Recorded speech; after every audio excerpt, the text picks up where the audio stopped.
पुण्यातील नवले ब्रिज परिसरात होत असलेले अपघात सातत्याने होताना पाहायला मिळत आहेत। खरं तर प्रशासनाकडून अनेक उपाययोजना केल्या गेलेल्या आहेत, मात्र या उपाययोजनांचा सध्या तरी कोणताही फायदा होत नसल्याचं आपल्याला पाहायला मिळते। खरं तर काही दिवसापूर्वी मोठा अपघात झाला होता, यामध्ये जवळपास 7 ते 8 लोकांचा जीव गेला होता। त्यानंतर प्रशासनाकडून मोठे निर्णय घेण्यात आले। अगदी केंद्रीय राज्यमंत्री मुरलीधर मोहोळ असतील, सुप्रिया सुळे असतील यांनी प्रशासनासोबत बैठक घेऊन हे अपघात शून्यावर कसे येतील किंवा अपघात होणारच नाहीत याची काळजी घ्या असे आदेश दिले होते।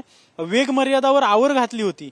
बुमकर चौकापासून ते नवले ब्रिज पर्यंत प्रत्येक वाहनाची वेग मर्यादा जी आहे ती 30 किलोमीटर प्रति तासावर आणली होती। मात्र तरी देखील अपघात होताना आपल्याला पाहायला मिळत आहेत। मी सध्या पुण्यातील नरेगाव पोलीस चौकीच्या समोर आहे आणि आज सकाळी एका स्कूल बस आणि एका खाजगी वाहनामध्ये धडक झाल्याचं आपल्याला पाहायला मिळते। समोर असलेली जी स्कूल बस आहे त्या स्कूल बसने या खाजगी वाहनाला खरं तर पाठीमागून धडक दिल्याची माहिती समजते आणि यामध्ये ही गाडी जी आहे ती सातारावरून आली होती आणि नवले ब्रिज परिसरात येत असताना पाठीमागून स्कूल बसने धडक दिल्यानंतर या वाहनातील 2 लोक जे आहेत ती जखमी झालेली आहेत। सुदैवाने गंभीर जखमी झालेली नाहीत, किरकोळ जखमी झालेली आहेत। त्यामुळे त्यांना प्राथमिक उपचार देऊन त्यांच्या घरी रवाना करण्यात आले असल्याचं पोलिसांकडून सांगितलं जाते। मात्र जे सातत्याने अपघात होत आहेत ते कुठेही कंट्रोलमध्ये नसल्याचं सध्या तरी पाहायला मिळतंय।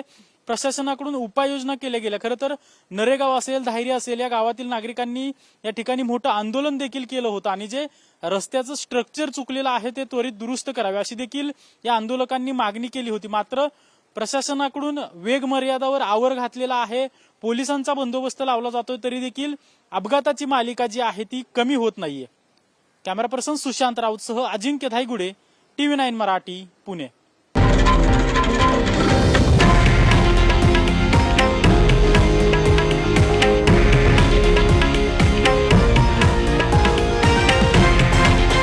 हे आहे देशातील नंबर 1 न्यूज नेटवर्क आणि आपण पाहत आहात TV9 मराठी, एकमेव।